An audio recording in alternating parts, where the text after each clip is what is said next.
I've been through the desert on a horse with no name. It felt good to be out of the rain. In the desert, you can't remember your name, 'cause there ain't no one for to give you no pain.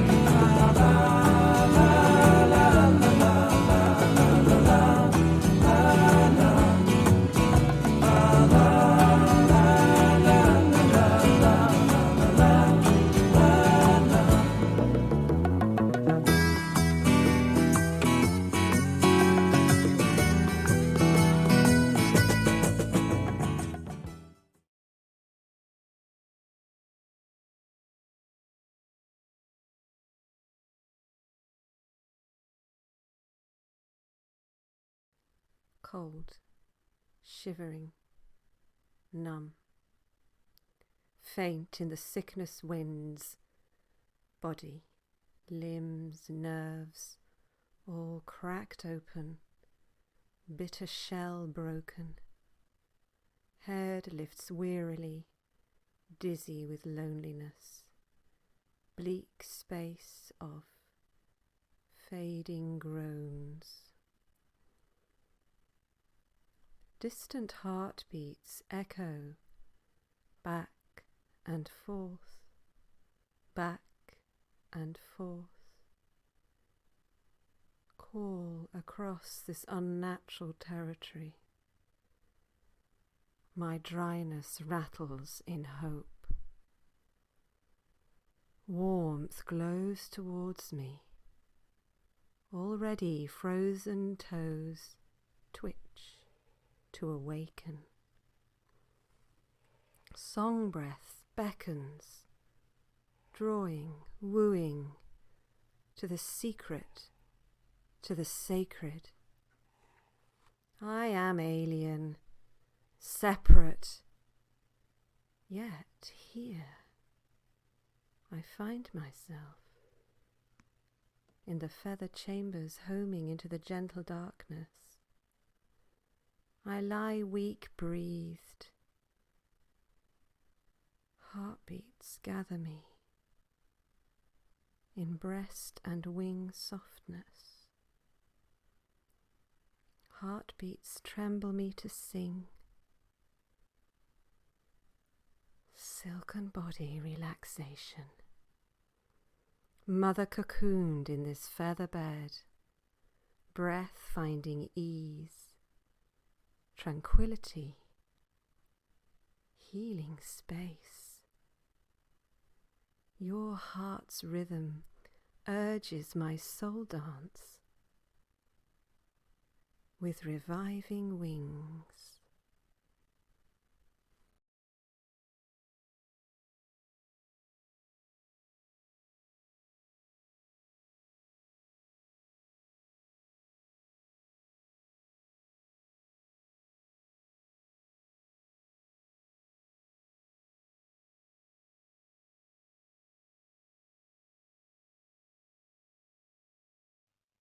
Another way that the story of Elijah has helped me is through understanding the link between prophecy and prayer. Now, we don't see Elijah actually praying very much in the story as it's told in Kings, but we do find out in the letter by Jesus' brother James in the New Testament that Elijah prayed. The letter from James says this: "The effective prayer of a righteous man can accomplish much. Elijah was a man with a nature like ours, and he prayed earnestly that it might not rain. And it did not rain on the earth for 3 years and 3 months. And he prayed again, and the sky poured rain, and the earth produced its fruit." Now, that prayer about no rain and then rain is directly linked to Elijah's prophetic word. In fact, the very first thing we hear him saying is, "There will be no more rain at my word." He just appears out of nowhere, it seems, and says this to Ahab, the king of Israel. And then we find that there isn't rain for all that time. But this little kind of peekaboo behind the scenes that we get in James' letters shows us the link between Elijah's prophetic ministry and prayer. So the first thing we realize is he doesn't just give a prophetic word. He doesn't just share a message. He prays about that message. So the message was that it would not rain.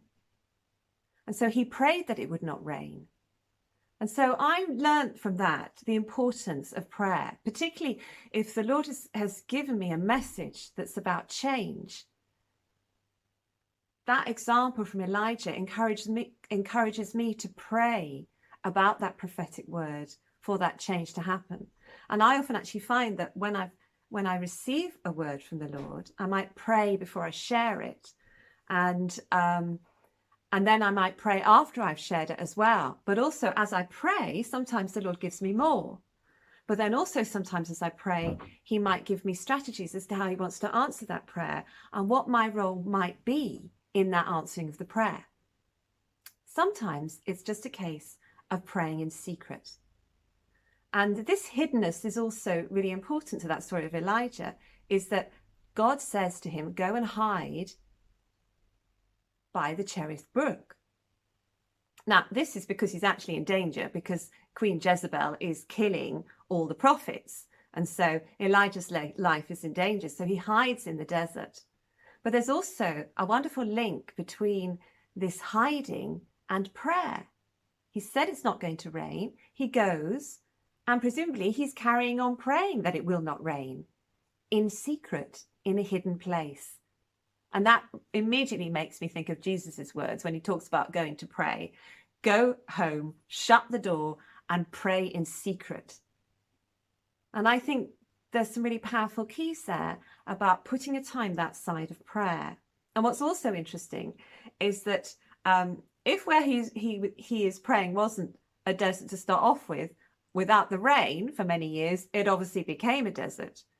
And so this link between withdrawing into the desert and prayer is also really important to me, because I have found a lot of wisdom in those mystics of the 5th century, the mothers and fathers of the desert mothers and fathers, who withdrew into the desert to pray. And in a sense, they were the pioneers of the monastic movement. But they withdrew into the desert to pray. And they prayed and they prayed. They were also people who could see into that 4th dimension. They saw good angels and bad angels. They saw the evil angels that were causing evil, but they also saw the good angels. And there's a sense that in Elijah's story, there's this battle between good and evil, between the forces of darkness represented by Baal and Ahab and Jezebel, and the forces of goodness represented by God and Elijah. And part of the way that Elijah negotiates this difficult territory, and part of the way that he engages in that battle, is through prayer and prophecy. And this has been a really encouragement for me as a model. And what's also lovely about this picture of Elijah withdrawing into the desert is that sometimes we can kind of find it quite hard to pray for long periods of time, to withdraw and pray and to be persistent in prayer, to pray for many years over something. But God doesn't just send Elijah into the desert just to pray and he leaves him to it. But he makes sure that Elijah is kind of refueled. The resources that he needs are there. He's got the water by the brook, and then he has the ravens come and feed him.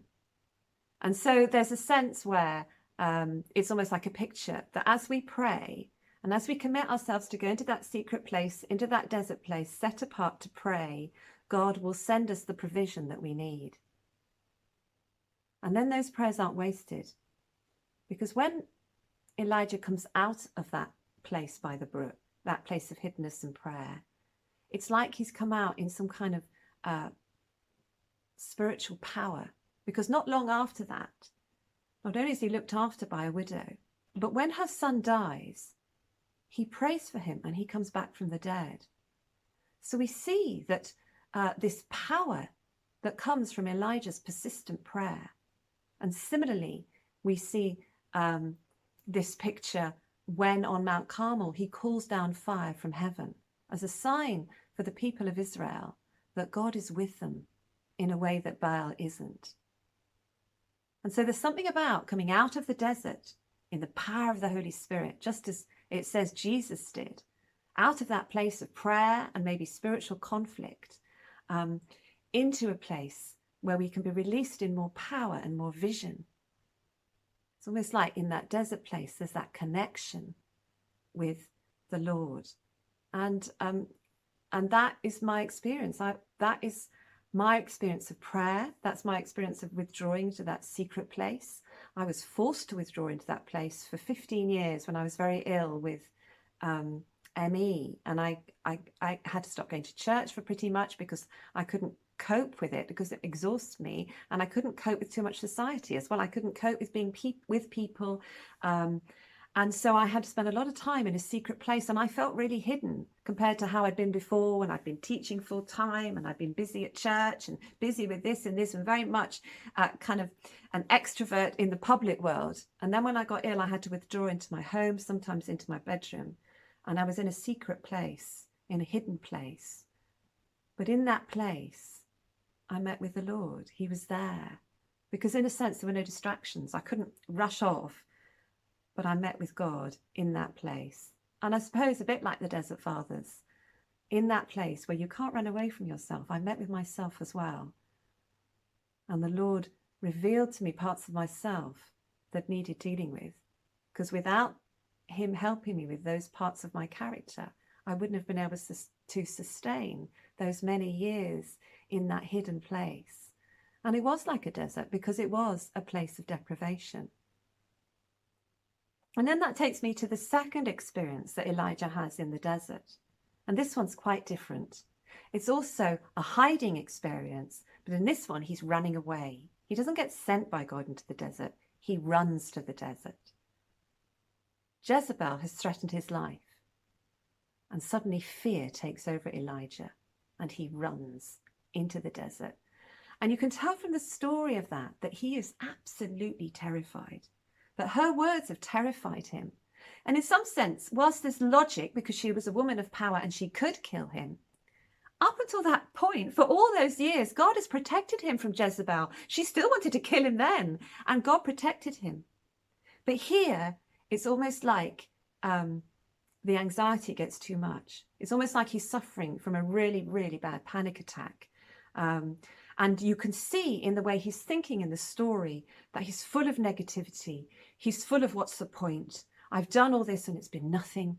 And there's this tremendous self-pity, but almost like a depression.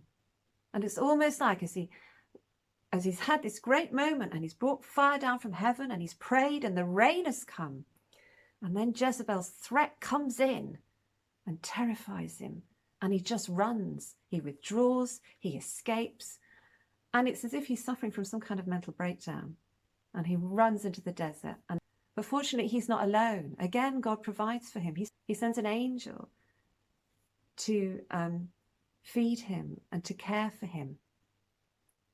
And then ultimately, back in that desert place, this time in the desert in Judah, in the Negev, he gets to Mount Horeb, the mountain of God, and he meets with God again in the desert.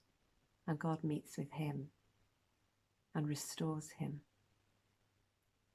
And I have found that story really encouraging.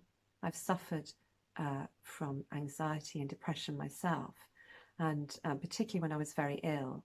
And the illness triggered more anxiety and depression because it kind of created a bit of a repetition cycle of anxiety and fear, because sometimes you didn't know what was going to make the ME worse, and you might do something and hope you'd be okay, and then you just got ill again. So the unpredictability really messed about with my mental health, and I suffered severe anxiety. I think they called it generalized anxiety. And I had quite a long stretch of counselling to help me through that. Also, I began to get better from ME, so that helped the anxiety as well. But some of those thoughts that Elijah is experiencing, I really connected with. And it's very comforting for me to read these stories about this great prophet, this guy who moved in real powerful prayer, but he also suffered terribly from self-doubt and fear and anxiety and a sense of what's the point with all this. And God meets him even in the midst of that place. He sends him an angel to minister to him and encourage him and to give him the strength until he can make it to the mountain of God and meet with God. And there God recommissions him and sends him out. And he does some more wonderfully powerful things. And as well as releasing the ministry of Elijah. And that picture has been very powerful for me, of going into a very dark place in the desert, feeling very alone, feeling a lot of fear, and God restoring me and recommissioning me.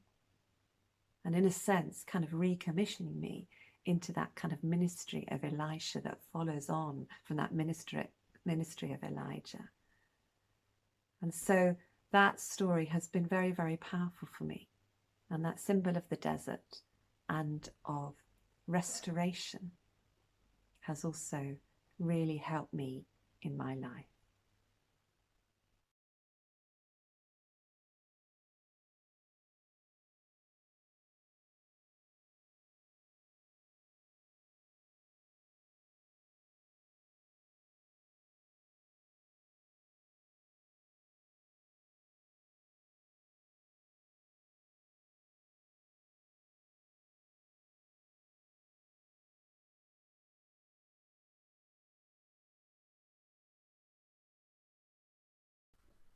Speak? I dare not. My voice, God's words, locked up with banishing bolt and the cursing key of Baal's threat breath. Tell? I dare not. This airless space fills with his death breath. Terror burns, sucking away truth, filling his lungs with my breath.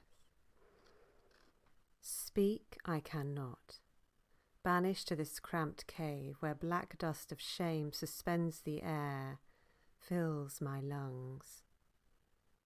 I dare not tell in airwave resonance, but in hidden heart chambers, muffled words, unspoken visions rattle to and fro from wall to wall, echoing, reverberating, escape to open sky.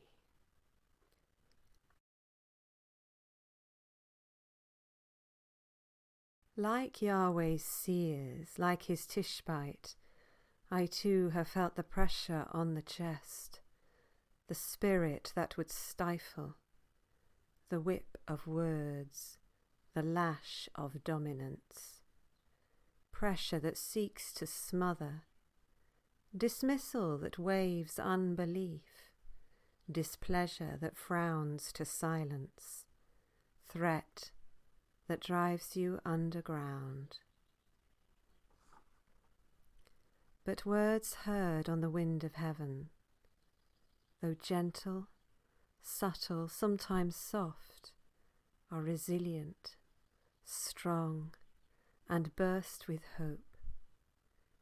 They open doors to promise, so the captive birds can fly. And so to you, all you who hear and speak his messages, lean into the voice, rest in the love, tread on fear, and run with chariots of fire.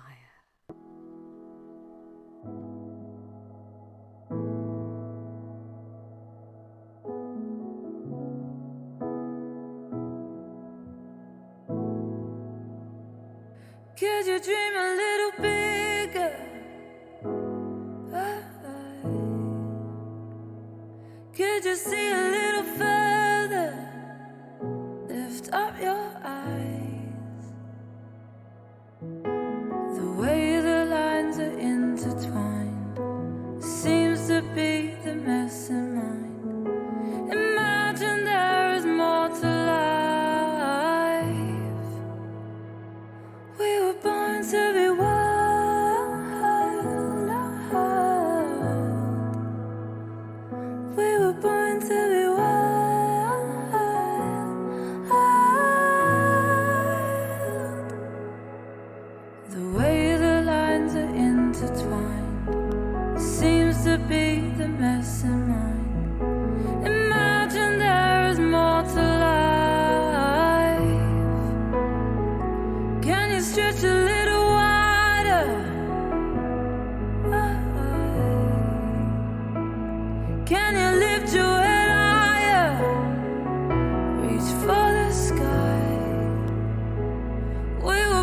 to be